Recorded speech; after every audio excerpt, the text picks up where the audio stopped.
इसका एग्जाम्पल लिखो विस्कोसिटी का। Honey and water, honey and water simple, पानी और शहद।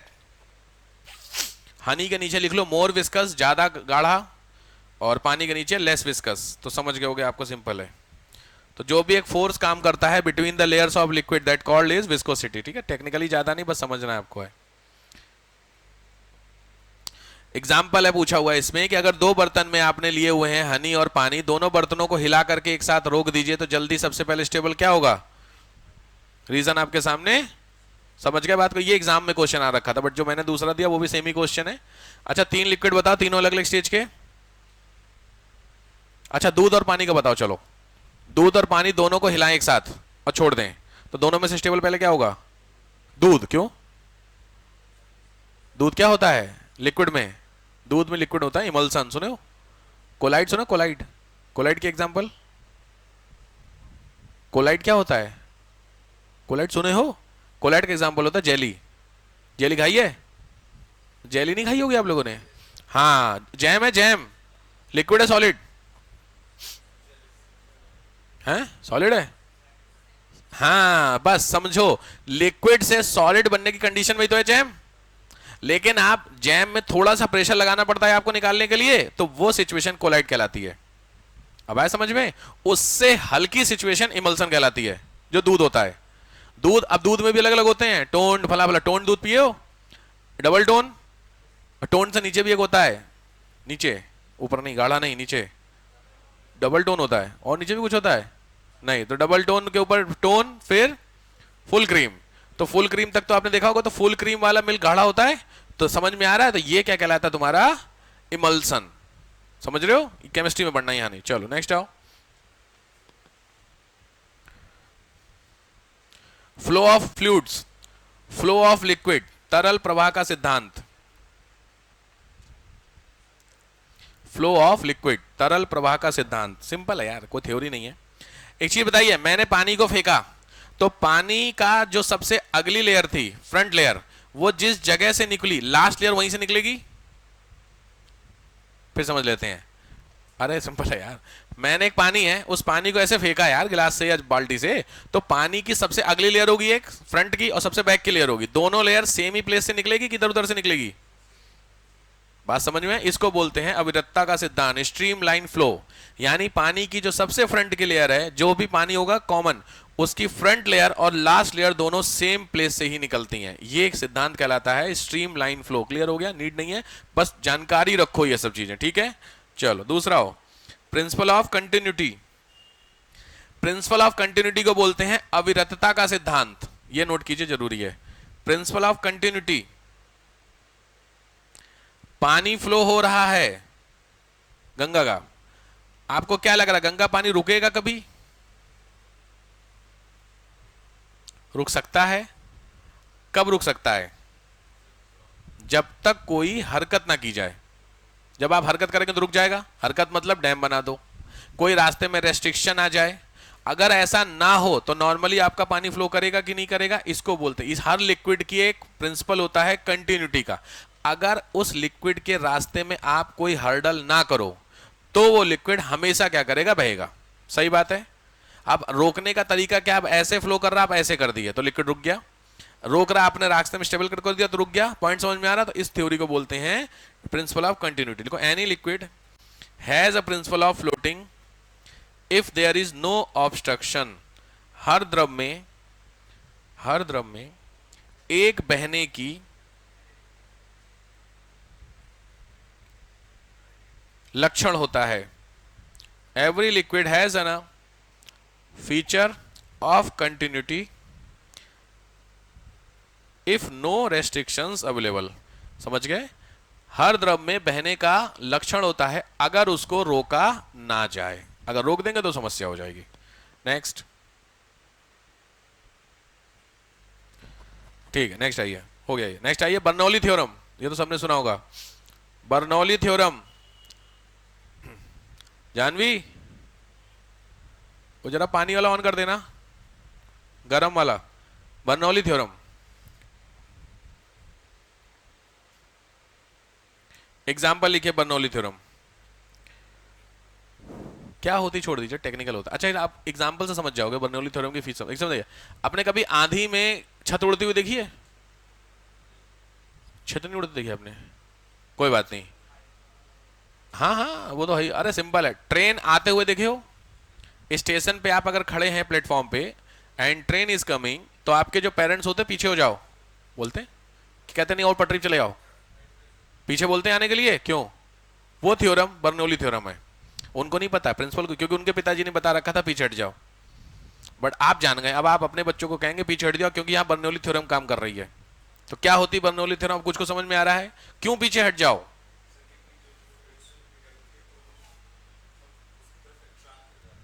हम उसकी तरफ अट्रैक्ट हो जाते हैं, यही बिल्कुल पॉसिबिलिटी। ऐसा क्यों? ट्रेन, हाँ हाँ, अरे वाह, कहाँ फिल करती है, सही बात है। बस बस बस, वेरी गुड, समझ गए आप। देखिए सिंपल है यार, जब प्लेटफॉर्म के सामने जो ट्रैक था उस ट्रैक पे कुछ नहीं था, ट्रेन नहीं थी, तो वहां हवा थी। अब ट्रेन उधर से आ रही है, तो ट्रेन जब उस ट्रैक पर पहुंची तो वहां की जो हवा है वो हटी। मेरे हाथ की इसको समझो, हटी। जब हटेगी तो ट्रेन आ गई। हमेशा हवा का एक फिनोमिना होता है, जहां पे भी हवा खत्म होगी उसके चारों तरफ की हवाएं उस खत्म वाले प्लेस पे मूव करती हैं। तो जब यहां से हवा पीछे की तरफ हटी तो पहली पॉसिबिलिटी है आप अगर खड़े होंगे तो पीछे गिर सकते हैं। बट ये उतनी तेज से नहीं हटती है जितनी तेज से भरने के लिए आती है। तो वो जो गैप हो गया उस हवा वाला प्लेस पे, ट्रैक पे, उस गैप को भरने के लिए चारों तरफ से हवाएं उस गैप की तरफ जाएंगी। अब लॉजिक बात यह है कि अगर आप बीच में शक्तिमान बन के खड़े हैं तो लॉजिक बात है, पहली पॉसिबिलिटी, अगर आपको लगता है कि आप बलवान हैं, कोई दिक्कत नहीं है, खड़े रहिए, तो हवा आपको काट करके सीधे सीधे चली जाएगी। लेकिन अगर आपकी पर्सनालिटी उस लेवल की नहीं है, 100 ग्राम 250 ग्राम के आदमी यहाँ पे हैं, तो उस समय ट्रेन जो होगी वो सीधी बात हवा आपको सीधे लेकर के जाएगी और किस में टकराएगी? ट्रेन में। इसीलिए छोटे बच्चों को बोला जाता है कि पीछे हो जाओ, तुम लोग सुधरते नहीं हो। ट्रेन आती, इवन जब कभी आप लोग ट्रेन कहीं पकड़ने गए हैं तो ट्रेन में जब बैठने गए होंगे तो जनरली आप लोग टर्मिनेशन स्टेशन से ही बैठे हैं कि बीच में भी बैठे ही होंगे ट्रेन में कहीं, मतलब ट्रेन कहीं से कहीं आ रही है, आप बीच में बैठे हैं, तो स्टॉपेज उसका 1-1.5 मिनट 2 मिनट का ही होता है। तो वो जो 2 मिनट होता है तो ट्रेन आपने देखा मूव करती है, उसके साथ साथ आप भी पैदल पैदल जाते हैं दौड़ करके ट्रेन को पकड़ने के लिए, जबकि सोचो ट्रेन चल रही है फिर भी आप चल रहे हो, बिकॉज आपकी बॉडी अडॉप्टिव है उस स्पीड के लिए। लेकिन अभी वो ट्रेन स्पीड में 100 की स्पीड से मूव करेगा तो आपको भी खींच लेगी। सिंपल समझ रहे हो? तो आप ट्रेन की तरफ जो गए वो आपका बर्नौली थ्योरम हो गया। क्लियर हो गया? तो पहला एग्जांपल। अब इससे समझाओ टीन वाला, आंधी वाला जो मैंने बताया अभी आपको। सिंपल है यार, हवा चल रही है, हवा चल रही तो ऊपर आपने एक सेट लगा रखी है, इस सेट के नीचे की जो हवा है और सेट के ऊपर की हवा दोनों की स्पीड में डिफरेंस है। कौन सी तेज है? ऊपर वाली। तो नीचे वाली भी तेज होने की कोशिश करेगी। मैंने बोला ऊपर वाली तेज है, सम जस्ट इमेजिन करो जो टीन के जस्ट ऊपर की हवा है और इधर से हवा चली तो टीन के ऊपर वाली हवा लेके बह गई। तो जब टीन के, जो टीन मतलब सेट की बात कर रहा हूं, जो सेट के ऊपर वाली हवा को जब लेकर के बही तो स्पेस खाली हुआ। इमेजिन, समझ रहे मेरी बात? जब स्पेस खाली हुआ, उस खाली स्पेस को भरने के लिए चारों तरफ से हवा चली, तो नीचे वाली हवा दूर जाने की कोशिश करेगी कि नहीं? तो लॉजिक है, जो नीचे वाली हवा ऊपर गई और जो सेट है अगर उसको ठीक से नहीं है तो सेट उड़ जाएगा कि नहीं उड़ जाएगा? अब आए कुछ को, ये बर्नौली थ्योरम होते। तो पहला एग्जांपल ट्रेन, दूसरा example set, movement of set, tin उड़ जाना। तीसरा मूवमेंट ऑफ शिप, जहाज का कुछ होता है।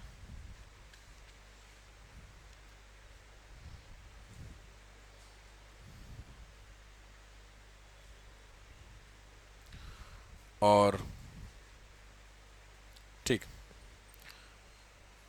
स्टोक्स लॉ इसी में होता है, इंपॉर्टेंट नहीं है। नेक्स्ट आइए, डन, यहां तक क्लियर हो गया। ये फीचर आपका पहला फीचर था सॉलिड का, दैट इज इलास्टिसिटी। इलास्टिसिटी था। फिर आपके सारे फीचर किसके हो गए? लिक्विड के। लास्ट फीचर है आपका गैस का। लिखो गैसियस फीचर, गैस का फीचर लास्ट लिखो। तो गैस का फीचर है, उसको बोलते हैं, एक उसको बोलते हैं एटमॉस्फेरिक प्रेशर, वायुदाब। एटमॉस्फेरिक प्रेशर लिख लीजिए, वायुदाब। बड़ा इंपॉर्टेंट क्वेश्चन बनते हैं भाई इसमें। हवा आपके ऊपर दबाव डाल रही है, इसका क्या फायदा? हवा आपके ऊपर दबाव डाल रही है, पहली चीज आपको पता है बात। एटमॉस्फेरिक प्रेशर सुने हैं, वायुदाब। याद रखिए हम लोग जमीन पर टिके हुए हैं, उसके पीछे के दो रीजन है। एक रीजन है ग्रेविटी, दूसरा है एटीएम, एटमॉस्फेरिक प्रेशर। ठीक, हवा आपके ऊपर कितना प्रेशर डालती है? पहले तो इसकी यूनिट क्या होती है एटमॉस्फेरिक प्रेशर की? मिली बार। पता हो तो ठीक है, नहीं तो नोट कीजिए, स्मॉल एम बी, मिली बार। ऑलवेज जहां पे भी आप जमीन पे खड़े रहेंगे तो हवा आपके ऊपर एक प्रेशर डालती है, इस प्रेशर को एटमॉस्फेरिक प्रेशर बोलते हैं। पहली चीज, क्वेश्चन ये नहीं, क्वेश्चन अब बनते हैं। चलिए स्टार्ट से बता, एग्जांपल मैंने बोला क्वेश्चन एटमॉस्फेरिक प्रेशर का होता है। देखो आपकी बॉडी में भी प्रेशर होता है। कौन सा प्रेशर?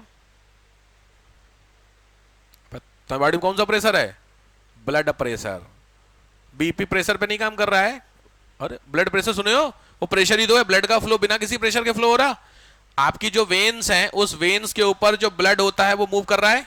तो जब ब्लड का मूवमेंट हो रहा है तो ये चारों तरफ की जो लेयर है इस पे प्रेशर डाल रहा है कि नहीं? कई बार यही तो ब्रश कर जाती है भाई। सिंपल है, ये आपकी क्या है? वेन्स। समझिए बात, इसमें आराम से क्या जा रहा है? फ्लोट हो रहा है लगातार। अभी ये वेन में आप कुछ इस तरीके की खान पान वाली चीजें करते हैं जिससे इसका साइज छोटा होता जा रहा है। वो खान पान वाली चीजें होती कोलेस्ट्रॉल। कुछ कुछ आ रहा समझ में? तो वो जो कोलेस्ट्रॉल है वो इसके, अब ये इतना ही है लेकिन इसके अंदर का जो साइज पे कोलेस्ट्रॉल जमता जा रहा है तो साइज कम होता जा रहा है। लेकिन आपका जो बीपी है, लॉजिक है, वो बीपी का प्रेशर इनिशियली उतना था, लेकिन अब जो ब्लड है उसको इसमें जाने में दिक्कत होगी कि नहीं? तो जब इसमें जाने में दिक्कत होगी तो प्रेशर ज्यादा लग रहा है कि नहीं लग रहा फ्लोट होने में? इसी को बोलते हैं हाई बीपी। समझ में आ रहा सिस्टम? तो एक पर्टिकुलर टाइम तक तो ठीक है, लेकिन उसके बाद और जब हो जाएगा बिल्कुल पतला, लेकिन लिक्विड तो हार्ट आपका उतना पंप कर रहा, तो जितना स्पेस चाहिए इतना, उसकी तुलना में अब इतना स्पेस हो गया आपका। तो लॉजिक बात है, जो लिक्विड है वो तो उतना ही आएगा, तो जब वो यहां आएगा तो उसको दिक्कत होगी। तब दिक्कत होगी तो कुछ तो होगा, वही कुछ होता है, ये क्रैक कर जाती है। और जब ये आपकी वेन्स क्रैक कर गई, लॉजिक बात है, तो बर्स्ट कर गई आपकी क्रैक, मतलब ये वेन्स आपकी जब क्रैक कर गई तो ऑक्सीजन जो होती है, ब्लड में ऑक्सीजन होती है, वो ऑक्सीजन इस वेन के कंपैरेटिवली बाकी बॉडी में चलेगी। तो आपका जो ऑर्गन होता है वहां पे ऑक्सीजन नहीं पहुंची। जब ऑक्सीजन वहां पे नहीं पहुंची तो क्या हुआ? कहानी खत्म। इसी को बोलते हैं हार्ट अटैक। समझ गए? कुछ कुछ लिख लो इस चीज को। Our body contain BP. हमारी बॉडी के अंदर ब्लड प्रेशर होता है। अब इसके क्वेश्चन में बीपी ये इंपॉर्टेंट है, क्वेश्चन कौन से आते हैं? तो हमारी बॉडी का जो बीपी होता है उसकी जरूरत कहां पड़ती है? एग्जाम्पल, पहाड़ों पे गए हो कभी? सभी लोग नॉर्मल होके आए हैं कि कहीं कुछ रास्ते में माहौल बना? एक का बनता है फिर पूरी गाड़ी का माहौल बन जाता है। कि कौन सा माहौल? वॉमिटिंग वाला। वॉमिटिंग आई है किसी को? आती है किसी को वॉमिटिंग नहीं गाड़ी में? अरे बहुत सही है आप लोग हैं, वरना बहुत सारे खतरनाक लोग होते हैं। मैं खतरनाक बोलता हूं क्योंकि कसम से एक को अगर आई तो फिर पूरे जितने भी होते हैं सबका है। तो दिक्कत क्या है? आपने स्पेशली सुना होगा पहाड़ों पे आपको वॉमिटिंग ज्यादा आती है लोगों को। क्यों? क्या सही बोला कोई? Low pressure. तो समझा दो मुझे लो प्रेशर का मतलब। हाँ लो प्रेशर, बिल्कुल सही तुक्का मारा। क्या लो प्रेशर? क्योंकि क्या होता है? एटमॉस्फेरिक ज्यादा हो जाता है। भाई चीज बताइए, आप जब ऊपर जाते हैं हवा में, मतलब पहाड़ों पे, तो एटमॉस्फेरिक प्रेशर बढ़ता है कि घटता है? शाबाश। हवा नीचे ज्यादा डेंस है कि ऊपर? आराम से। जब आप ऊपर जाते हैं तो ऑक्सीजन कम होती जाती, सुने हो इतना तो कॉमन। तो जब ऑक्सीजन कम होती जाती है इसका मतलब जितना ज्यादा ऊपर जाएंगे उतना ऑक्सीजन कम होगी। तो जितना ज्यादा ऑक्सीजन कम होगी इसका मतलब हवा जो है वो डाइल्यूट होती जा रही है कि नहीं यार? तो हवा पतली होती जाती है कब? हवा ऊपर। तो इसीलिए लोग एवरेस्ट पे जाते हैं वो अपने साथ ऑक्सीजन सिलेंडर लेके चलते हैं, क्योंकि वहां ऑक्सीजन कम है। तो ऑक्सीजन कम का मतलब हवा जितनी ज्यादा डेंस नीचे उतनी कम है। तो हवा जितनी कम होगी ऑटोमेटिकली इसका मतलब क्या हुआ? प्रेशर कम होगा कि नहीं? डन। Simple phenomena. जब आप पहाड़ों पे जाते हैं तो पहाड़ पे जाते समय जो हवा का प्रेशर है वो कम होता है। आपकी बॉडी में जो प्रेशर है बीपी वो सेम है। वो तो ऊपर पहाड़ों पे कम नहीं हो जाता, बीपी तो सेम रहता है। तो दिक्कत ये है, हमेशा लिक्विड का रूल होता है हाई प्रेशर से लो प्रेशर चलना। ये रूल है, basic principle of liquid. Her liquid high pressure से लो प्रेशर की तरफ काम करता है। बहुत ध्यान से, इस समय आप जमीन पर बैठे हुए हैं, इस समय जो हवा का प्रेशर और आपकी बॉडी का प्रेशर दोनों इक्वल है, तो बराबर काम हो रहा, कोई दिक्कत नहीं हो रही। लेकिन जब आप पहाड़ पे गए तो जो हवा का प्रेशर है वो कम हो गया। तो हमारी बॉडी का प्रेशर बढ़ नहीं गया लेकिन कंपैरेटिवली तो ज्यादा हो गया, तो बॉडी के अंदर का जो भी हिसाब किताब है वो बाहर निकलने की कोशिश करेगा। समझ गए? तो बाहर निकलने की कोशिश के लिए पहला ऑप्शन सबसे इंपॉर्टेंट होता है वॉमिटिंग। तो उल्टी क्यों आई? अंदर का जो उल्टी क्या होता है, सॉलिड की liquid?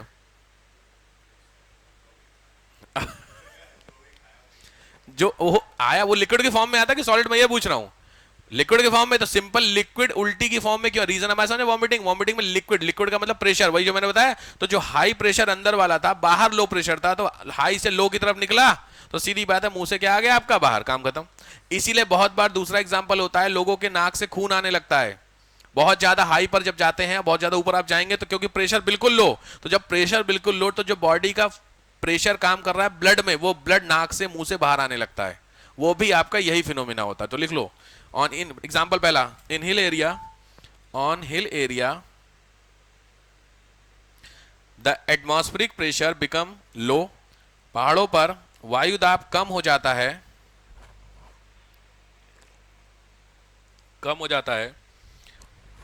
So our body internal pressure, इससे हमारी बॉडी का अंदरूनी दाब बिकेम हाई, ज्यादा हो जाता है।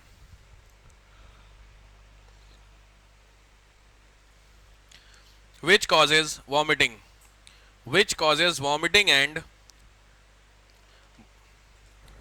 bleeding, जो उल्टी और खून निकलने को करता है। दूसरा, प्लेन में गए हैं, गए आप लोग प्लेन से? कौन सा पेन, कभी प्लेन में पेन रखा है आपने जेब में? प्लेन में बैठे हैं तो पेन कभी जेब में याद नोटिस किया आपने रखा है? कभी ध्यान नहीं रखा होगा, अगली बार जाइएगा तो रखिएगा। इसीलिए प्लेन में पेन अलाउ नहीं है। कोई भी व्यक्ति जेब में पेन लेके नहीं जा सकता, क्योंकि पेन के अंदर एक चीज पड़ी होती है, वो क्या होता है? और इंक क्या होती है? लिक्विड।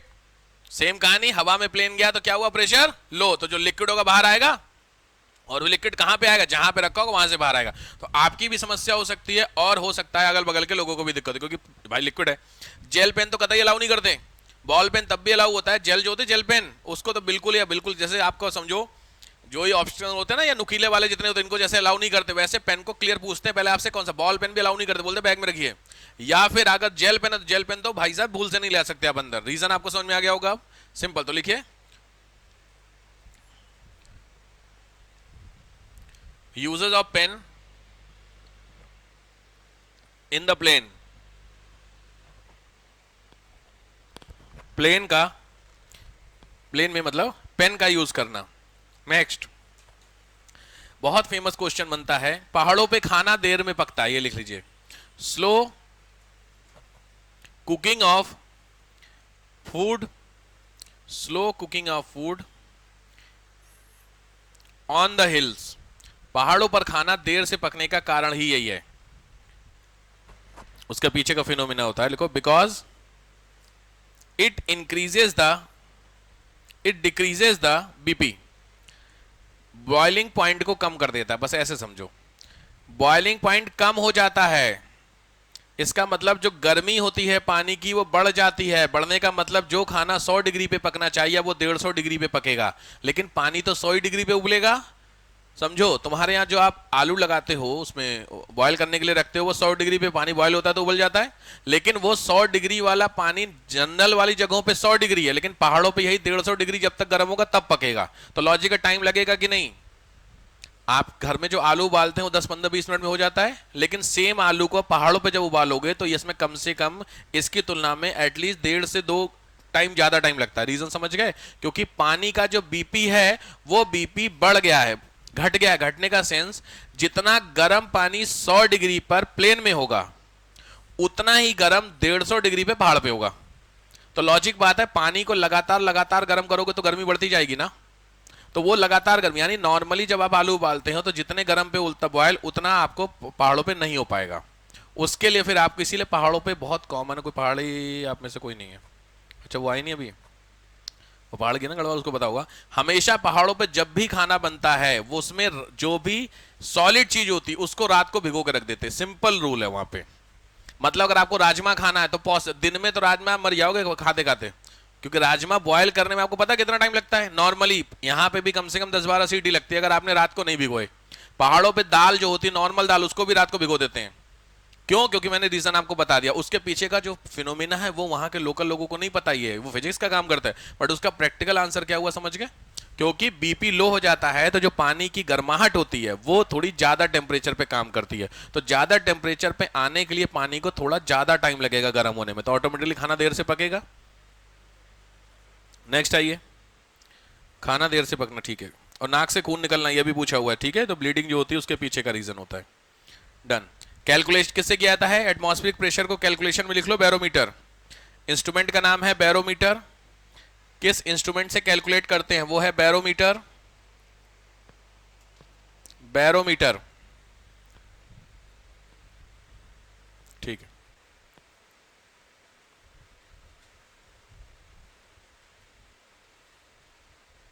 ठीक है, यहां खत्म है आपका टॉपिक। नेक्स्ट आइए, तीनों जो मतलब मैटर वाला जो टॉपिक था, तीनों जो आपको फीचर थे ना सॉलिड लिक्विड और गैस वाले, वो खत्म होते हैं। नेक्स्ट आइए, पीरियोडिक मोशन, हेडिंग डालिए। छोटे छोटे टॉपिक 10-10 5-5 मिनट के टॉपिक हैं। पीरियोडिक मोशन, सरल आवर्त गति। आवर्त गति, पीरियोडिक मोशन। बस आपको कुछ नहीं है, पेंडुलम जानते हो, सबने देखा है पेंडुलम। पेंडुलम में 2-3 चीजें बस आपको समझनी है। पहली चीज होता है उसका एक साइकिल। पेंडुलम आप सबने देखा है, एक साइकिल कब कंप्लीट होगा उसका? जब वो वहां से चला, जहां तक गया, फिर वहां से घूम करके जहां से चला वहां पहुंचा। ये पूरी एक साइकिल होती है, ये पूरा एक सर्किल क्रिएट होगा ना। ये पेंडुलम ऐसे ऐसे होता है। तो यहां बीचों बीच की सिचुएशन को पकड़ो, यहां से इधर गया, फिर इधर गया, फिर वापस आया, ये तो पूरा साइकिल कंप्लीट हुआ। ये चीज समझ गए? इसकी जरूरत पड़ेगी आगे। पहला लिखो, restoring force. First point, restoring force, प्रत्यानन बल। रीस्टोरिंग फोर्स क्या होता है? प्रत्यानन बल का मतलब होता है, ध्यान रखिए, रीस्टोरिंग फोर्स का मतलब है, देखो ध्यान से, अगर कोई चीज ऐसे है, ऐसे ही है, लेकिन अगर आपने इसको छेड़ा तो ये ऐसे ऐसे जाएगा और अंत में ये ऐसे हो जाता, लास्ट में आते आते रुक जाता है। तो सीधी बात है, कोई एक फोर्स तो काम कर रहा होगा ना इसको नीचे लाने, नॉर्मल लाने के लिए। समझ रहे हो? आप झूला झूलते हो, झूला झूला है सबने, ये वाला वो वाला, अबे हाँ नॉर्मल वाला झूला, पेड़ पर डाल के जो झूलते हैं, ये वाले नहीं, हाँ जो पैर से झूलते हैं। तो आप पैर से झूलते हैं, उसके बाद पैर ऊपर कर लेते हैं, कि पैर नीचे लटकाए रहते हो, ऊपर कर लेते हो, तो एक बार होते होते होते होते होते कभी ना कभी आके रुक जाता है कि नहीं? वही आपका जो, तो वो जो रोकने की सिचुएशन के लिए जो फोर्स काम कर रहा है, वो फोर्स ये वाला फोर्स होता है। समझ गए? To normalise the movable object, to normalise a movable object, गति करते हुए किसी वस्तु को साम्य स्थिति में लाना, वो आपका रीस्टोरिंग फोर्स काम करता है। हमेशा इस फोर्स का काम क्या होगा कि जो भी मूवेबल ऑब्जेक्ट उसको रोके। तो सीधी बात है, हमें इसमें दोनों, एक वो फोर्स है जो आप मूव करने के लिए लगा रहे हो, एक ये फोर्स है जो रोकने का काम कर रहा है। दोनों में से जो ज्यादा हो जाएगा वो वर्क कर जाएगा। आप पैर से धक्का देते हैं तो झूला आगे पीछे होने लगता है, इसका मतलब आपके द्वारा जो फोर्स है वो ज्यादा हो गया इस वाले फोर्स से, तभी तो आप झूलते हो। ठीक। दूसरा ये पेंडुलम, सबने देखा होगा पेंडुलम के बारे में। पेंडुलम हेडिंग डाली, जरूरी है पेंडुलम। पेंडुलम देखा आपने वाली घड़ी पिक्चरों में, जो 12 बजती 1 बजते आवाज करती टन टन, बड़ी खतरनाक वाली होती है वो क्लॉक। वो एक बार मैंने क्लॉक, बहुत शौक मुझे भी था छोटे पे, मैंने खरीद ली थी वो, कसम से इतनी गंदी घड़ी थी वो। उस मुझे नहीं पता ना हर घंटे आवाज करेगी। अच्छा आवाज करे एक बात होती, वो उतनी बार बजाती भी है, टन 1 हो गया, 2 नहीं 2 बार टन टन, ऐसा सुने वाली घड़ी। और उसमें दिक्कत सब बढ़िया थी, लेकिन रात को 10 बजे के बाद माहौल बनता था। आप सो गए 11 बजे, 12 बजे बजी 12 बार बोलेगी। पहले पूरा टोन बजती है, टोन के बाद 1 2 3 ऐसे 12 बार।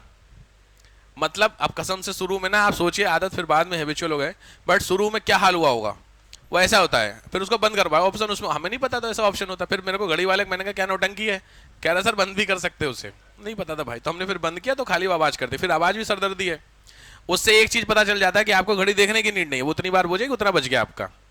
तो पॉइंट यहाँ पे जो पेंडुलम होता है, क्वेश्चन यहाँ पे, ये जो पेंडुलम वाली घड़ी है इसको आप पहाड़ों पे लेके जाओ ऊपर, तो जो मूवमेंट ऑफ पेंडुलम होता है उस पर कुछ इंपैक्ट होता होगा, यानी उस पर क्वेश्चन आते हैं। ठीक है, लिखिए पहला number 1, when we move pendulum upper और लोअर सरफेस ऑफ अर्थ, जब पेंडुलम को पृथ्वी के ऊपर या नीचे ले जाएं,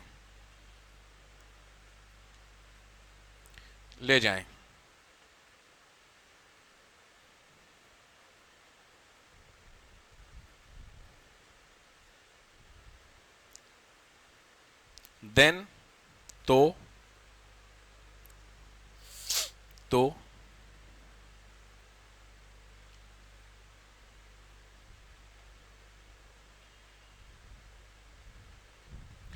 capital T increases, capital T लिखो, इंक्रीज कर जाता है। कैपिटल टी आवर्तकाल बोलते हैं, टाइम पीरियड बोलते हैं, आवर्तकाल बढ़ जाता है। So capital T increases, so clock became slow, घड़ी धीरी पड़ जाती है, घड़ी धीरी पड़ जाती है। इसका मतलब हुआ प्लेन में जो पेंडुलम मूवमेंट है, पहाड़ों पर जब जाएंगे वो पेंडुलम मूवमेंट थोड़ा सा स्लो हो जाता है। नोटिस आपको नहीं होगा, होता है ये रूल के हिसाब से, एक रूल। दूसरा, अगर आप लोगों ने कभी झूला झूला है, स्पेशली जो इसमें लगे होते हैं, या खास करके अभी जो सावन आवन में नहीं, थोड़ा बहुत सारे घरों में लगते हैं झूला, सीरियस होकर के आपने झूला, बैठे बैठे भी झूलते हैं, लेकिन झूले की स्पीड को बढ़ाना होता है तो खड़े हो जाते हैं, किया है हरकतें, खड़े होकर फिर ऐसे प्रेशर लगाते हैं तो फिर एकदम आगे जाता है, फिर जब हो जाता तो फिर बैठ जाते। करना नहीं, जिनको नहीं आता, नहीं तो सीधे ऊपर से नीचे आओगे। लेकिन बहुत कुछ लोग देखते हो बिल्कुल पैरेलल हो जाते हैं। कभी छोटे भर के देखिए भाई साहब, जहां से यहाँ झूला लटका है, यहां से जाएंगे ऊपर तक और फिर यहां से यहां तक आते हैं, अलग ही लेवल का सिस्टम है उनका। हाँ, वो नॉर्मली नहीं होता, उसको आपको फिर बैठना पड़ता, प्रेशर लगाना पड़ता है ना, तो वो जो प्रेशर आप लगा रहे हैं वो इसी पीरियडिक मोशन पे काम करता है। ठीक है, दूसरा एग्जांपल लिख लो, दूसरा एग्जांपल लिख लो। खैर आया नहीं है वाला, एक ही बार आया वो घड़ी वाला। सेम सर्दियों में, अच्छा लिखो, सेम इन समर, गर्मियों में, इन समर टी डिक्रीजेस, जो कैपिटल टी होता है डिक्रीज हो जाता है। तो सीधी बात है, आपकी जो घड़ी होगी तेज चलेगी धीरे। पहाड़ों पे जाते हैं तो ठंड बढ़ती है यार, ठंड बढ़ने से मैंने क्या बोला, वो धीरे हो गई, लॉजिक है। तो फिर गर्मियों में उसका रिवर्स होगा ना, तो जो आपका पेंडुलम होता है उसकी स्पीड गर्मियों में बढ़ जाती है। ठीक है, ये आप नहीं कर पाएंगे, मशीनरी के थ्रू 0.2 का फर्क पड़ता है। तो लिखो, clock speed get increases, clock की जो स्पीड होती है वो बढ़ जाती है। क्लॉक का मतलब मैं पेंडुलम, समय नहीं बढ़ जाता, पेंडुलम आपकी स्पीड बढ़ जाती है। 3 चीजें पूछी हुई हैं बस। Next, done. ठीक है, नेक्स्ट आइए। नेक्स्ट आपका सेक्शन स्टार्ट होती है। पहला सेक्शन आपका क्या था, मैकेनिक्स, कुछ याद है? पहले मैकेनिक्स के अंदर फिनोमिना चल रहे थे ना, कल ही तो स्टार्ट हुआ था मैकेनिक्स। आज दूसरा सेक्शन अब है वेव, हेडिंग डालिए, ध्वनि, वेव। ज्यादा नहीं करूंगा, वही अपने टाइम पे छोड़ेंगे क्योंकि ज्यादा कंटेंट। ठीक है सब, माइंड ठीक नॉर्मल है आप लोगों का? क्या हुआ, माहौल बनना तुम्हारा लग रहा चेहरों से, ज्यादा समस्याएं हो रही हैं। फिजिक्स है साहब, पढ़नी पड़ेगी। क्या फायदा फिर मैं आपको प्रिंट आउट, देखो प्रिंट आउट से भी ना कुछ होना है नहीं आपका। प्रिंट आउट तो मैं आपको दे रहा हूँ, ठीक है, प्रिंट आउट करोगे क्या? अगर आपको समझ में कोई चीज नहीं आ रहा, मैंने आपको ये पेंडुलम वाला उसमें लिखा होगा गर्मियों में पेंडुलम की स्पीड बढ़ जाती है इसलिए घड़ी जो सुस्त हो जाती है, ये लिखा रहेगा उसमें। इसका मतलब क्या हुआ, बात समझ रहे हैं? तो आपको ना एक्सप्लेन करना मजबूरी है इस चीज को लेकर के। गांधी नेहरू पढ़ सकते हो, फिजिक्स केमिस्ट्री बायो में दिक्कत होती है। वेव्स, वेव्स आपने देखी है, तरंगे ऐसे वाली बनती है, बनाइए कोई भी एक वेव बनाइए, उसमें एक हिस्सा देखो ऊपर जाता है, एक हिस्सा नीचे जाता है। नीचे वाले को क्या बोलते हैं, ऊपर वाले को क्या? पहला क्वेश्चन ये, ऊपर वाले को,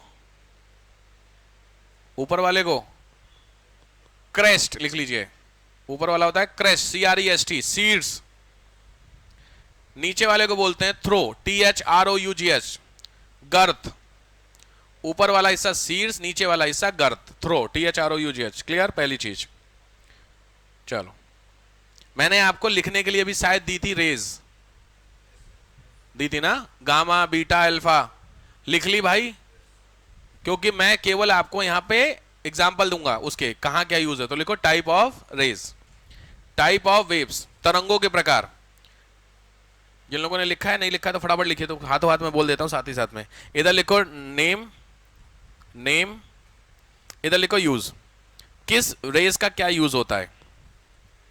जैसे तुम लोगों ने सुनी होगी एक्सरे, लिखना नहीं, एक्सरे एक्सरे बीच में आती है, उसके मैं ऊपर से नीचे बता रहा हूँ साइज के हिसाब से। कोई लिखो फिर बताऊंगा। गामा, पहले लिखो गामा रेज। गामा रेज तरंगों के प्रकार में आती है, पहली रेज। गामा वेव बोलो, कोई दिक्कत नहीं। गामा रेज किरणें होती, गामा जो होती हैं, फिनोमिना वेव और रेज का लाइट में काम करता है। लाइट दोनों तरीके की फिनोमिना को रखता है। गामा रेज में दो, पहली चीज जिसने खोजा है इसको, उसका नाम है बैकुरल। जिन्होंने इनको डिस्कवर किया है गामा रेज को, वह है बैकुरल, BACKURAL, बैकुरल। इसका यूज लिख लो, दो जगहों पे यूज होता है। पहला न्यूक्लियर एनर्जी, नाभ की ऊर्जा, और दूसरा होता है रेडियो एक्टिविटी, रेडियो धर्मिता में। न्यूक्लियर एनर्जी और रेडियो धर्मिता, इन दोनों में इसका यूज करते हैं। दूसरा एक्सरे, थोड़ा स्पीड में आइए भाई।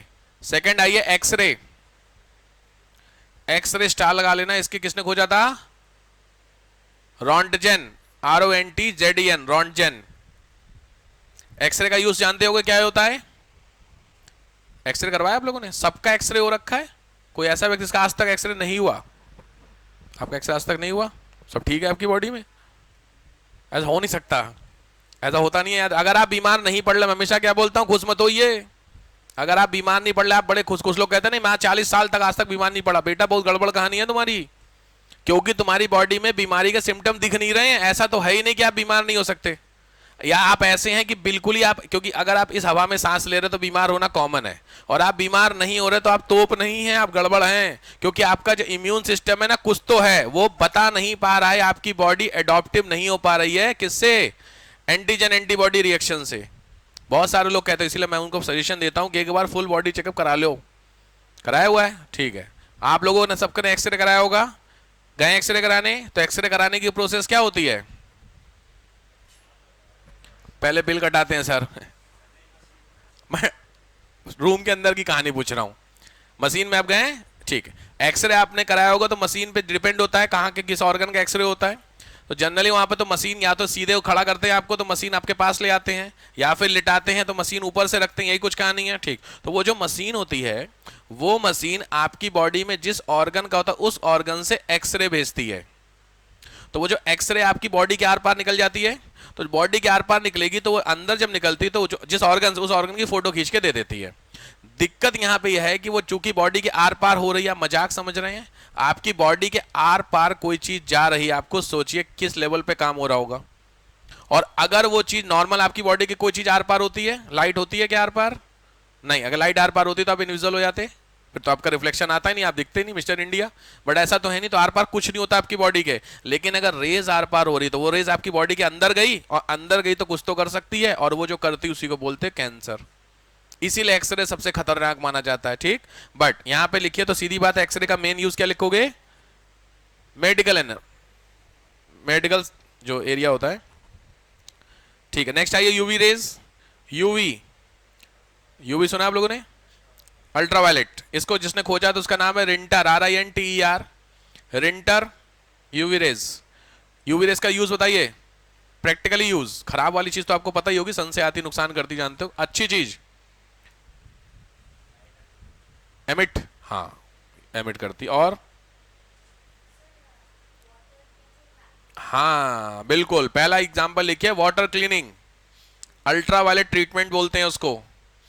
वाटर क्लीनिंग करने के लिए यूवी रेज आप कर सकते हैं। दूसरा लिखिए मेडिकल। मेडिकल में याद रखिए जो सिकाई की जाती है, सिकाई आपको डॉक्टर साहब बोलते हैं, तो जो सबसे अच्छी वाली सिकाई होती है वो थोड़ी सी महंगी होती है, वो यूवी रेज से होती है। आप लोग घरों में वो लेके आते हो प्लास्टिक वाला बैग, गर्म पानी डालते हो। गर्म पानी से सिकाई की है तो कैसे करते हैं? जनरल घरों में जहां गर्म हॉट वाटर बैग नहीं होता है, वहां पे क्या होता है, गर्म पानी के ऊपर रख के ऐसे नहीं कपड़ा से करते हैं। थोड़े से जो ठीक ठाक घरों में, वहां पे हॉट वाटर बैग ले लिया जाता है। हॉट जानते हो, ढक्कन खोल के उसमें पानी भर के गर्म कर देते हैं। जो बड़े बुजुर्गों को आपने देखा होगा लेके घूमते हैं रोड पे, 60-65 के जो ऊपर के होते हैं, सोसाइटी में नहीं घूमते रहते हैं जो, वो हॉट वाटर बैग, तो उससे। बट जो सबसे अच्छी होती है ट्रीटमेंट वो आपका यूवी रेज से। बट इसके लिए आपको स्पेशलाइज्ड प्लेसेस में जाना पड़ेगा या मशीन खरीदनी पड़ेगी, वो थोड़ी महंगी पड़ती है। नेक्स्ट, अच्छा वाटर बैक्टीरिया वाला हो गया ना, वाटर बैक्टीरिया इंपॉर्टेंट होता है। अच्छा, पानी को साफ करने के लिए सबसे सस्ता इलाज पानी को साफ करने का, अगर गंदा पानी आपके पास आ गया और आपके पास सबसे हल्का आइटम कुछ हो सकता है तो क्या हो सकता? बहुत कॉमन है यार। क्या चीज? बॉइलिंग का ऑप्शन नहीं, बॉइलिंग तो बात ही खत्म हो गई। कोई भी सामान ऐसा चीज है जैसे जैसे यूवी वाला हो गया, क्लोरीन। क्या क्लोरीन बोले हो? क्लोरीन, बिल्कुल। आप लोगों ने क्लोरीन देखा है? सबने क्लोरीन देखा है? अच्छा, किस कलर का होता है? व्हाइट कलर का होता है क्लोरीन। इसीलिए मैंने बोला, आपने क्लोरीन बोल दिया लेकिन समझ गया, पता चला क्लोरीन था फ्लोरीन था। सबसे सिला इलाज होता है फिटकरी। मैं जो पूछना चाह रहा हूं समझो, एलम। फिटकरी जानते हो? हर घर में होती है। उस फिटकरी को पानी में डाल दीजिए 5 मिनट के लिए, जितना भी उसका डर्ट होता है वो सब नीचे बिठा देता है। उस पानी को छान लीजिए, पी लीजिए। समझ में आया? सबसे कॉमन इलाज होता है एलम। ये टेक्निकली कभी देखो यार, सिविल्स में हमेशा याद रखो, कभी भी टेक्निकल आंसर मत बताना। कोई नहीं पूछेगा किसको ये वो ट्रीटमेंट भला सीवेज, कोई नहीं पूछता ना किसको पता है यार। बेसिक चीजें आपको पता होनी चाहिए कि अगर आपके पास गंदा पानी है पीने के लिए, फिटकरी मिला लीजिए, सबसे अच्छा। ठीक है, चलो नेक्स्ट आओ। यूवी हो गया। नेक्स्ट आओ विजिबल रेडिएशन। विजिबल रेडिएशन, दृश्य विकिरण, ये खोजा था न्यूटन ने। यही वो रेडिएशन होता है जो हमें दिखती हैं चीजें। लाइट में दिखने लगती है आपको, अंधेरे में नहीं दिखता है, वो विजिबल रेडिएशन का काम करता है। नेक्स्ट आओ आईआर। आईआर रेडिएशन, इंफ्रारेड, वही हमें दिखता है जो चीजें, विजिबिलिटी सबसे इंपॉर्टेंट तो वही है यार। हमारे लिए तो बस यही एक काम का है, बाकी सब फालतू है। नेक्स्ट आईआर, इंफ्रारेड, इसको खोजा है हर्सेल, HARSHEL, हर्सेल। सबसे इंपॉर्टेंट इंफ्रारेड मैंने कल ही आपको बताया था, उसको स्टार लगा लेना भैया, लिख लो। सबसे इंपॉर्टेंट रिमोट, कोई से रिमोट से जो वेज निकलती है वो आपकी आईआर होती हैं। पता नहीं क्या पूछा हुआ, टीवी से चलने वाली जो रिमोट होता है उसमें कौन सी किरणें निकलती हैं। यूपी पीसीएस का क्वेश्चन दे रहा हूं आपको, खुला क्वेश्चन है ये, मान के चलो पेपर आउट है इस क्वेश्चन वाले, मिलता है आपको क्वेश्चन, उठा के देखना प्रीवियस ईयर में समझ में आ जाए। तो पहला हुआ आईआर। दूसरा, ये तो कॉमन हो गया, दूसरा लिखिएगा फॉग होता है, फॉग। उस फॉग के समय अगर को फोटोग्राफी करनी है, फोटो खींचनी है, तो फोटो खींचे फॉग में समझ में नहीं आता, जैसे फॉग है तो उधर की साइड की नहीं खींचेगी, तो वो इस वाले से होता है, यूवी वाला जो आईआर वाले कैमरे होते हैं वो खींचते हैं। तो लिखो फोटोग्राफी इन फॉग एरिया, कोहरे में फोटो खींचना, वो आईआर वाले कैमरे काम करते हैं। तीसरा होता है वही सिकाई करने में, ट्रीटमेंट में सिकाई जो की जाती है वो भी आपकी आईआर से भी होती है, बट ये थोड़े मैंने बताया महंगे होते हैं। Next radio waves, radio waves, radio तरंगे। नेक्स्ट रेडियो वेव्स में दो होती हैं, शॉर्ट एंड लॉन्ग। आईआर के बाद नेक्स्ट रेज है रेडियो। रेडियो तरंगों में पहला लिखिए short radio. Short radio waves को ही खोजा था हर्ट्ज ने। आपने हर्ट्ज सुना है? हर्ट्ज फ्रीक्वेंसी नहीं होती हर्ट्ज में, नहीं सुने आप लोग हर्ट्ज? कोई बात नहीं, रेडियो वेव्स में लिखो शॉर्ट रेडियो होती है रेडियो और टीवी के लिए। शॉर्ट रेडियो वेव्स का डैश करके एग्जांपल लिख लो टीवी और रेडियो के लिए। और दूसरी लॉन्ग रेडियो में लिखो आर्मी यूजेस, मिलिट्री यूजेस के लिए यूज होती है। ठीक, ये हुई टाइप ऑफ रेज। चलिए एक दो चीजें करा देता हूं फिर बताता हूं मैं। माइक्रोवेव्स की यहां जरूरत, आगे लाइट में पढ़ोगे। नेक्स्ट आओ वेव मोशन, हेडिंग डालिए, ये होगी टाइप ऑफ वेव्स होगी। नेक्स्ट आइए वेव मोशन, तरंग गति। वेव का मोशन आप लोगों ने देखा है? तरंगों को मूव करते हुए कभी देखा है? अरे रोज देखते हो यार। अरे सिंपल है, तालाब में पत्थर फेंका है बस, किसी भी या देखा है आपने वो वेव्स बनती जाती हैं कि नहीं? आगे पत्थर फेंका है कभी तालाब में? तालाब पत्थर नहीं फेंका। हाँ, तो अगर नॉर्मल स्टेबल वाटर है उस पर आप फेंकोगे तो वेव्स नहीं क्रिएट होती हैं, वो ही होती हैं ये वाली। तो एग्जांपल लिख लीजिए stone in the pond, disturbance जो बनता है वो होते हैं। कभी आपने पत्थर फेंक के नहीं, जितना लंबी दूर तक फेंक सकते हैं पानी में, नहीं फेंक कर कैसे वो जंप करते हुए जाता है, की हरकत है। अच्छा, आप लोग यहीं शुरू से रहे हैं?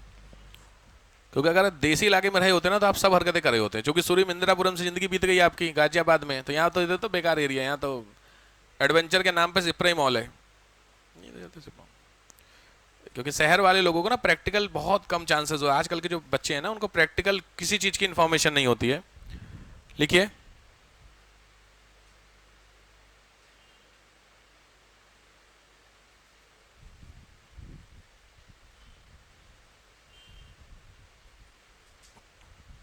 बड़ा तगड़ा मैच चल रहा है यार है। आज 5वां दिन है। क्रिकेट वाले लोग हैं कि जिसको इन्फॉर्मेशन है आज, तो आज 5वां दिन है ना, 5th लास्ट डे है। क्या टारगेट है? 609 इंडिया ने दिए हैं भाई साहब। अच्छा, आज जिनको नहीं पता उनके स्पेशली क्रिकेट का टेस्ट मैच चल रहा है भारत और इंग्लैंड के बीच में, अगर आपको पता है तो अच्छी, नहीं तो कोई दिक्कत नहीं है। हाँ, नहीं तो पता चले क्या बात हो रही। 600 का डर तो बहुत हो गया यार। लोग कह रहे थे कोहली उसके रिटायर होने तो कहानी खत्म हो जाएगी है। सही है, ब्रिटेन वालों को मारने बहुत मजा आता है। लिखो, ठीक है। क्या हो गया पहला? वेव मोशन हो गया। नेक्स्ट आओ, एम्पलीट्यूड छोड़ दो। टाइम पीरियड लिखो भी, वेवलेंथ लिख लो। वेवलेंथ, तरंग दैर्ध्य, वेवलेंथ। वेवलेंथ देखो ध्यान से, वेवलेंथ का मैंने बताया जो मूवमेंट होता है साइकिल, वो साइकिल करने में जितना टाइम लगता है उसको वेवलेंथ बोलते हैं, लैम्डा। ठीक है, ठीक है। वेवलेंथ वो इंपॉर्टेंट नहीं है, इंपॉर्टेंट जो एक होता है वो होता है फ्रीक्वेंसी, आवृत्ति, वो इंपॉर्टेंट होता है। फ्रीक्वेंसी, फ्रीक्वेंसी में लिख लो, सिंपल है, मूवमेंट ऑफ एन ऑब्जेक्ट पर सेकेंड। एक सेकेंड में कोई भी ऑब्जेक्ट कितनी बार मूव करता है, मूवमेंट ऑफ ए ऑब्जेक्ट पर सेकेंड। समझ गए? तो सीधी बात है, कोई ऑब्जेक्ट आप सीधी कितनी बार मूव कर सकते हैं उतना आपकी फ्रीक्वेंसी होती है। ठीक है, इसलिए मैं बोलता हूं फ्रीक्वेंटली आपको पढ़ाई करनी पड़ती है। तो कुछ लोग एक दिन में एक पेज पढ़ते हैं, कुछ लोग उसी पेज को 10 बार पढ़ते हैं, तो उनकी फ्रीक्वेंसी 10 बार पर डे हो गई। समझ रहे हो? तो ये ऐसे ही कोई भी साउंड जब मूव करता आगे बढ़ता है तो उसके जो पार्टिकल्स होते हैं वो कितनी तेजी से मूव करते हैं। तो जितनी ज्यादा तेजी से वो मूव करेंगे उतनी ज्यादा तेजी से आपको शार्पनेस सुनाई देती है साउंड की, उसको बोलते हैं पिच। पिच सुना है? लड़कियों की पिच ज्यादा होती है, लड़कों की हाई किसकी होती है? लड़कियों। ये ध्यान रखिए, जितनी ज्यादा हाई पिच होगी उतनी आवाज पतली होती, उल्टा चलता है ये। जितनी ज्यादा पिच हाई होगी उतनी आवाज पतली होगी। तो लड़कियां और लड़कों में जेंडर बायस नहीं हो रहा हूं मैं, सिंपल ऊपर वाले का स्ट्रक्चर है, कुछ नहीं कर सकते। तो इसमें आवाज किसकी पतली है? कॉमनली जनरली लड़कियों की आवाज पतली होती है, इसका मतलब पिच किसकी हाई होती है? गर्ल्स की। बॉयज की पिच ज्यादा होती है, इसलिए थोड़ी मोटी आवाज होती है। सबसे ज्यादा हाई पिच किसकी होती है? जो हमें विजिबल होती है, हमें जो ऑडिबल होती है, वो है मच्छर। मच्छर सुने? तो मच्छर की भी तो कान का एकदम ज्यादा माहौल, हाँ, तो उसकी सबसे ज्यादा हाई पिच का होती है टोन। और सबसे ज्यादा लो पिच किसकी होती है? शेर। शेर की दहाड़ होती है, वो सबसे नहीं, कितनी आवाज होती है मोटी वाली, वो आवाज होती है। और मच्छर की जितनी शार्प आवाज होगी उतनी पिच हाई है। समझ रहे हो बात को? उल्टा चलना है इसको इस तरीके से, क्या ऐसा बोला हाई पिच होगी तो तेज आवाज होगी, ऐसा नहीं होता है। क्योंकि देखो, आवाज की जो शार्पनेस होती है वो उसकी पिच कहलाती है। तो आवाज की शार्पनेस बहुत ज्यादा, बहुत पतली आवाज ना बहुत दिक्कत करती है, ऐसा है। शेर की आवाज आपने सुनी है? रोरिंग सुनी कभी? कहा? जू में ही सुनी होगी।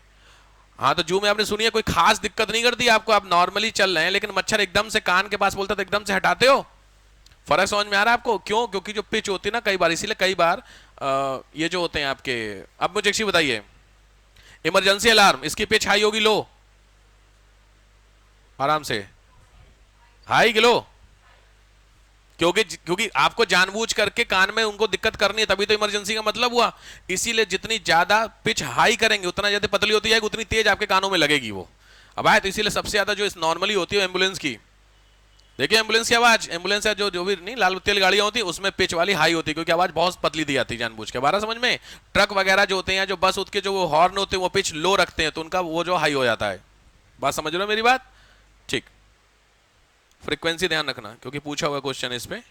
वेवलेंथ का वो, अच्छा वेवलेंथ लिखे हो, वेवलेंथ में लिख लो साइन लैम्डा। लैम्डा बनाना जानते हो? उल्टा वाई बना लो, वाई बना लो उल्टा, लैम्डा बोलते हैं इसको। ठीक है, वेवलेंथ की जरूरत पड़ेगी आगे। वेवलेंथ और फ्रीक्वेंसी ये ना प्रोपोर्शनल काम करती है। ठीक है, लास्ट हेडिंग डालिए साउंड वेव्स।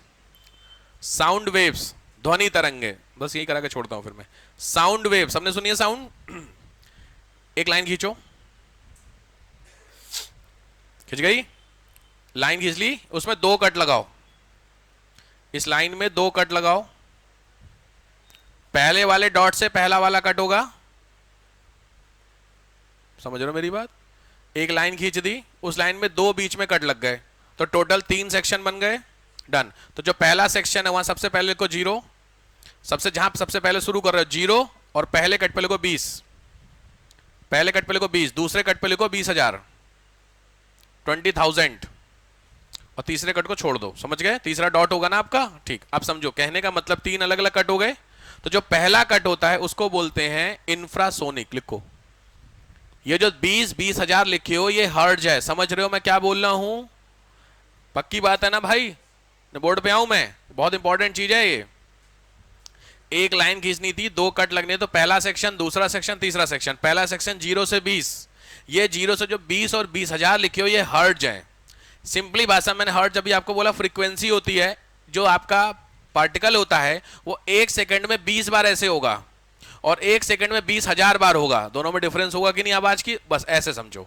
तो पहला वाला जो होता है वो कौन सा सोनिक हो गया? इंफ्रासोनिक। डैश करके नीचे उस इंफ्रासोनिक पहले सेक्शन के नीचे लिखो नॉट ऑडिबल, हमें सुनाई नहीं देता।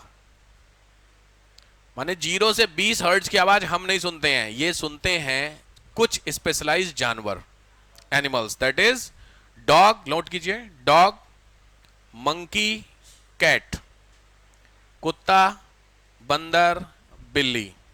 इसीलिए ये लोग रोते हैं। बिल्ली का रोना, समझ रहे हो, माहौल बन जाता है। रात को अगर बिल्ली और कुत्ता रो रही है, भाई साहब अलग ही लेवल का होता है माहौल। घर वाले पूछते हैं, अरे हम तो अलग ही लेवल का। गांव देहात में तो, छोटे शहरों में इन चीज़ों को बहुत खतरनाक माना जाता है। तो छोटे शहरों में जब लाइट अंधेरा हो जाता है तो जनरली इस तरीके की आवाज़ें आती हैं। तो हम लोग बहुत खुरापात भी करते थे इस चीज़ को लेकर के। खाना खाने के बाद टहलने निकलते थे, तो एक बार हम चौराहे पे खड़े थे, तो वहीं पे एक कुत्ता रो रहा था। तो हम लोग को उतना नहीं पता इसका मतलब क्या होता है। तो बगल वाले अंकल जी थे, वो एकदम से निकल के आए दौड़ते हुए। हम 3-4 दोस्त खड़े थे। करना नहीं चाहिए था ऐसा, होता मजाक, हंसी मजाक हो ही जाता। तो अंकल जी आए, वो कह रहा है कि ये कुत्ता रो रहा था यहाँ पे। हमने कहा हाँ रो तो रहा था। तो वो कह रहा है किधर की तरफ मुंह करके रो रहा था। आप समझ रहे हैं, इसका भी फर्क पड़ता है। जो डॉग होता है वो जिस डायरेक्शन में मुंह करके रोता है, उस डायरेक्शन में अगर कुछ घर है तो there is a possibility of casualty, ऐसा माना जाता है। आप हमारा आंसर समझ गए होंगे। कसम से 3-4 दिन तक अंकल जी का जीना हराम हो गया, क्योंकि हमने क्या बोला, आप ही घर की तरफ था। छोटे भरकते आदमी कर देता चीजों को लेकर के। वो बेचारे घर से, उनको लगा किसी और, हम में बोल देता ना किसी और घर के, तो अंकल जी नॉर्मल चले जाते हैं। बट मजा नहीं आया, क्योंकि अंकल जी बड़े खुरापाती आदमी थे। बॉल नहीं देते थे हम लोगों की, क्रिकेट खेलते थे तो उनके चले थे। तो गुस्सा तो पहले का था, तो वही बाहर निकला। फिर बाद में लगा गलत बात है। अब यहाँ पे क्वेश्चन, हंसी मजाक वाली बात अपनी जगह, बट डॉग और बिल्ली रोते क्यों हैं? लॉजिकली इसके पीछे का तो पहला सिस्टम होता है, हो सकता है उन्हें वास्तव में दर्द हो रहा हो, कोई पेन हो सकता है, कोई दिक्कत नहीं। दिक्कत ये होती है अगर मान लीजिए कोई उनको डिसीज नहीं है, तो अगर रो रहे हैं, इसका मतलब वो लोग नॉर्मल फ्रीक्वेंसी भी सुनते हैं। हम लोगों के साथ रहते, हम बुलाते तो आ जाते हैं। इसका मतलब हमारी द्वारा बोली हुई जो आवाज है वो उनको सुनाई दे रही है, तो ऑडिबल में तो है। लेकिन जो डॉग और ये कैट होते हैं, ये ना जो पहला वाला आपने लिखा है उसको भी सुनते हैं। तो नॉर्मली सिचुएशन में अगर उसको नॉर्मल होती तो हमें भी वो सुनाई देती, लेकिन चूंकि हमें सुनाई नहीं दे रही, इसका मतलब कुछ अलग चीज है वो, और वो अलग चीज जनरली नहीं सुनाई देती है। तो जनरली किसको सुनाई देती? नॉर्मली, नॉर्मल जब हमारे साथ रहते थे, कोई आपने कुत्तों को कितना रोते हुए सुना है? बहुत कम। सुना होगा सबने, लेकिन बहुत कम। बिल्ली को, बिल्ली का रोना तो बहुत ही खतरनाक माना जाता है, याद रखिएगा। कुत्ते के कंपेरेटिवली तो बहुत ही खतरनाक है बिल्ली का यार, बहुत। और जेन्युइनली मानिए बात को, बिल्ली मानिए, बिल्ली अगर किसी की सोसाइटी के अगल बगल में कुछ रो रही है, तो प्रैक्टिकली बात बता, मेरी आंखों देखी बातें होती हैं कि वहां पे प्रैक्टिकली सडन कैजुअलिटी होती है वहां पे। मेरी आंखों देखी, मैंने जस्ट बगल के बगल घर में रो रही थी, हमारी पूरी सोसाइटी में मूव कर रही थी 1 हफ्ते के अंदर। हर घर में आकर के रोती थी, मतलब दोपहर रात के टाइम में 11-12 बजे के आसपास होते, हम भगाते थे उसको, भगाते, स्पेशली मम्मी बोलती थी उसको भगा के आओ, तो छत पे चढ़ते थे, भगाते थे उसको, तो फिर भाग करके कहीं आ जाती थी। बट 1 हफ्ते से वहीं मूव कर रही थी, और 1 हफ्ते 4 या 5 दिन हुए थे। हमारी सोसाइटी जो लास्ट वाला घर था, उन्हीं के जो बड़े भाई साहब थे, उनका एक्सीडेंट में खत्म हो गए, लाइव एक्सीडेंट। बहुत बिल्ली, अब आप देखो बस, बट आप कुछ लोग इसको, कुछ लोग उल्टा सीधे बोलते हैं, ऐसा कुछ नहीं होता है। बात मान लीजिए, कुछ चीजें होती हैं भाई साहब। पॉइंट क्या, बस मैं देखो, इसको मैं ये नहीं कह रहा ये क्या है, बट पॉइंट है कि जो नॉर्मल चीज अगर सुनाई देता कोई दिक्कत नहीं, बट वो कुछ एक्स्ट्रा सुन रहे हैं तभी तो रो रहे हैं। वो जो एक्स्ट्रा होता है उसी को हम लोग वर्ड यूज करते हैं पैरानेचुरल। सुना है? हाँ। अब निगेटिव क्या है भगवान जाने, उसको आप लोग, मैंने क्या बोला, आपके मानने नहीं मानने से चीजें बदलेंगी नहीं। भूत होते हैं पता नहीं, भगवान होते हैं तो भूत भी होते हैं, बात खत्म। अगर पॉजिटिव और निगेटिव दोनों होंगे, बैलेंस तभी बनेगा। सिंपल बात होती है। तो भूत होते हैं नहीं होते, तो सेम कहानी यहाँ पे आती। खैर मैं उस पर नहीं जाता हूँ। पॉइंट यहाँ पे हुआ कि जो ये वाली फ्रीक्वेंसी है आपकी, ये कौन सुनते हैं, ये इसमें हमारे सुनाई नहीं देती है। दूसरी वाली जो रेंज में लिखो 20 से 20,000, इसको बोलते हैं ऑडिबल। दूसरे वाले कट पे लिखो ऑडिबल, श्रव्य तरंगे। इसमें लिख लो ह्यूमन, इंसान सुनते हैं। तो इंसान 20 से नीचे नहीं सुनते, 20,000 से ज्यादा नहीं सुनते। और 20,000 से ज्यादा में लिखो अल्ट्रासोनिक। 20,000 से ज्यादा वाले में अल्ट्रासोनिक, सबने सुना होगा। यही अल्ट्रासोनिक होती हैं तरंगे which is generated by the, पहला बिल्कुल सही है, लिखिए बैट्स। इसमें डॉग बिल्ली की कहानी खत्म। डॉग बिल्ली पहले वाले दूसरे वाले होते हैं, तीसरे नहीं। पहले में लिखो बैट, बैट सुने हो, देखा बैट्स, ये हमें सुनाई नहीं देती है। ये बैट्स याद रखिए, जब रात को चलते हैं तो वो इस तरीके की फ्रीक्वेंसी को रिलीज करते हैं। वो फ्रीक्वेंसी जा करके इस वॉल से टकराएगी, टकरा करके बैट्स के पास आती है और वो डिस्टेंस कैलकुलेट करते हैं। ऊपर वाले का सिस्टम समझो। और डिस्टेंस जैसे इसके पास आते हैं ऊपर हो जाते हैं, क्योंकि अंधेरे में उनको नहीं दिखता, उल्लू को दिखता है। डिफरेंस समझ में आ रहा? फ्रीक्वेंसी ये काम करता है। तो पहला हुआ बैट्स, दूसरे इसको जनरेट करती है डॉल्फिन। डॉल्फिन देखे हैं, सुने हैं? डॉल्फिन देखे तो नहीं होंगे, सुने होंगे डॉल्फिन। वो डॉल्फिन दोनों तरह की फ्रीक्वेंसी करते हैं। डॉल्फिन की आवाज भी आपको सुनाई देती है, नॉर्मल भी, ठीक है। और तीसरा होता है इसमें मेडिसिन में अल्ट्रासाउंड। अल्ट्रासाउंड नहीं होता है, अल्ट्रासोनोग्राफी यार।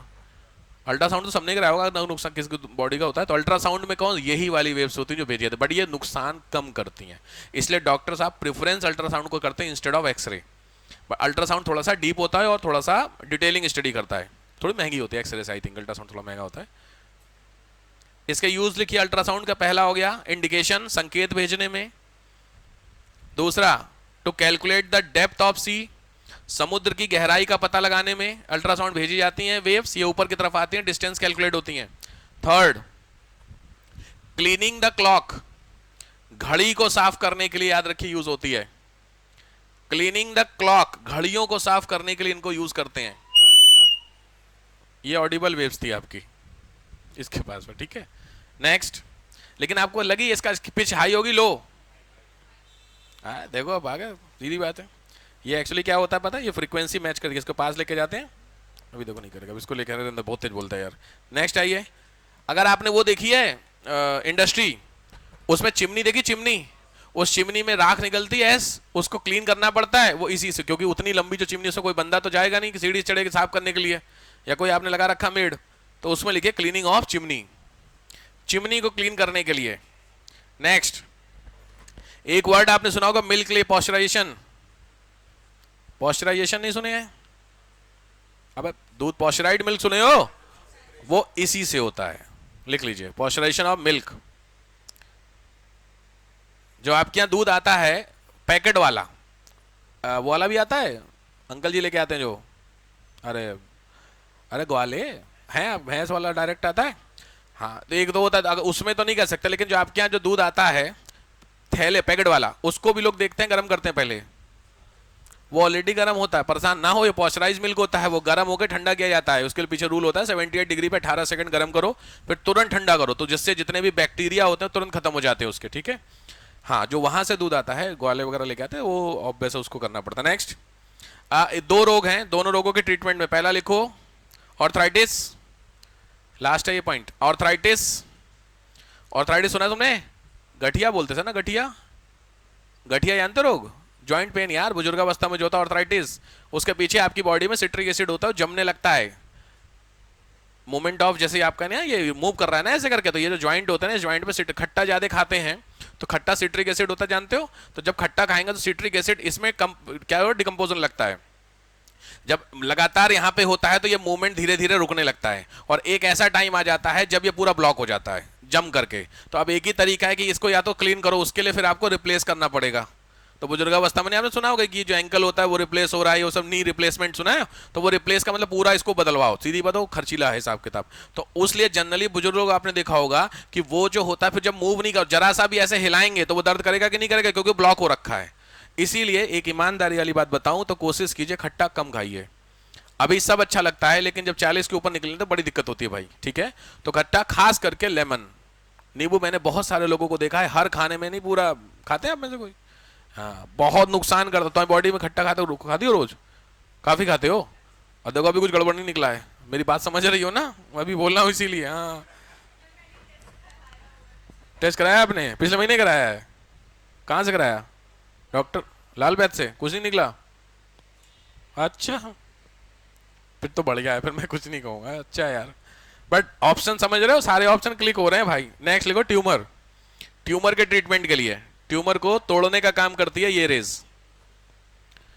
ट्यूमर, दो ट्यूमर, इंटेस्टिनल ट्यूमर, आंत का ट्यूमर, और दूसरा ब्रेन का ट्यूमर। ट्यूमर समझते हैं?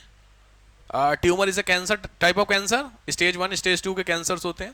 तो ये जो कैंसर में ट्यूमर का मतलब irregular growth of a cell. Cancer simple होता है, सेल की ग्रोथ नॉर्मल आपकी बॉडी हिसाब से बढ़ रही है, लेकिन एकदम से ऐसे बढ़ जाए, वो क्या हो जाएगा? ट्यूमर। दिक्कत है क्योंकि तुम्हारी जो शरीर की स्ट्रक्चर है उसमें हर एक बॉडी का प्रॉपर शेप होता है फिक्स, अगर एक्स्ट्रा शेप होगा तो वो बाकी को कहीं ना कहीं नुकसान करेगी। इसी को कैंसर इनिशियली पता चल जाता है तो ट्रीटेबल, इनिशियली नहीं, स्टेज 1 स्टेज 2 स्टेज 4 तक आते आते कहानी खत्म। ठीक है, तो ये थोड़ा सा इसकी जरूरत पड़ेगी आपको। गठिया 2 बार 3 बार आ चुका है और ट्यूमर वाला। ठीक है साहब, यहां पे कहानी आपकी समाप्त होती है। होमवर्क नोट कर लीजिए। Speed of sound, speed of sound आपको नोट करना है। पहला काम, अलग अलग जगहों पे अलग अलग स्पीड होती है साउंड की। कभी आपने चिल्लाया है, वो आपने खींच वो किया है बच्चों वाला कभी हरकतें, वो 2 ग्लास में एक टेलीफोन बनाया है धागे से? छोटे भी याद है, हम लोग एक अलग रूम में रहते थे, मेरा भाई अलग रूम में, तो बीच में एक धागा होता था और उसमें दोनों कप लेते थे ग्लास प्लास्टिक वाले, उसमें हलो करके एक सुनता था। वो इसी पे होती, सोचे बिना किसी का वायर का क्या बना हमारा टेलीफोन, वो इसी पे काम करता। तो सीधी बात है। दूसरा, ठंड में तेज आवाज सुनाई देती है कि गर्मी में? अरे भाई साहब ने तो फिजिक्स बदल दी। ठंड में, ठंड की रात होती है, विंटर की जो नाइट होती है, उसमें ट्रेन अगर कहीं बहुत दूर से जा रही है, और समर में, दोनों में साउंड जल्दी किसका आता है? विंटर में। उसके पीछे का रीजन ये होता है आगे। तो इसका मतलब, और दूसरी चीज, पानी में चिल्लाओ और हवा में चिल्लाओ, दोनों में से आवाज आएगी? पानी में चिल्लाए हो कभी किसी को सुनाने के लिए? तो लॉजिक सुनाई नहीं देती है। अच्छा, अगर आपके एग्जैक्ट पास से कोई तो सुनेगा। बड़ी समस्या, प्रैक्टिकली चीजें आपने की नहीं है। पानी में 2 व्यक्ति आमने सामने हैं और एक व्यक्ति चिल्लाए तो क्या दूसरे को सुनाई देगा? नहीं, क्योंकि मीडियम नहीं है यार, बात को समझिए। बट मीडियम होता है इसके लिए, मतलब अगर आपको साउंड को मूव कराना है तो मीडियम का होना जरूरी होता है। वैक्यूम में साउंड मूव नहीं करता है, सीधी बात है, पानी में मूव नहीं करेगा। वैक्यूम समझते हो, जहां हवा नहीं है भाई, जो वेव्स हैं वो हवा के थ्रू तो आएंगी, और अगर हवा है नहीं तो मूव क्या करेंगी? तो पानी और वैक्यूम में नहीं होगा, रीजन आ गया। बट जो सॉलिड होता है, जैसे लोहे में आप बोलो, कभी ट्रैक पे, ट्रेन के ट्रैक पे बैठे हो कभी? ऐसे ही हरकतें कभी ट्रेन, हम तो भाई मेरे फादर रेलवे में थे ऑफिसर, तो ऑब्वियस बात है हम तो रेलवे में ही थे। तो ट्रैक पे आप यहां से ऐसे करके कुछ बोलो तो 1 किलोमीटर दूर होगा वो भी सुनाई दे जाएगा। कभी हरकतें सब नहीं ऐसे करके कान लगा के सुनते थे हम लोग, छोटे पे बहुत हरकत करते थे, स्कूल जाते थे तो थोड़ा हो जाता था सब। तो 1 किलोमीटर दूर में अगर कोई बंदा कुछ बोल रहा है तो यहाँ पे जो ट्रैक मूवमेंट करके आएगा कि नहीं आएगा? वो होती है साउंड की स्पीड, डिफरेंट डिफरेंट क्लास पे। ट्रेन का भी यही तो सुनाई देती है, वही कह रहा हूं, फ्रीक्वेंसी आपको ऐसे करके सुनाई देती है, वही फ्रीक्वेंसी होती है। तो जो आपको नोट करना है, हवा से लेकर के सॉलिड तक अलग अलग स्पीड होती है, तो वो स्पीड नोट करनी है पहला। दूसरा आपको करना है साउंड वेव्स के टाइप। साउंड वेव्स के टाइप का मतलब कौन सी साउंड वेव कितने टाइप की होती है, कितने टाइप का मतलब है डेसिबल नोट करना है।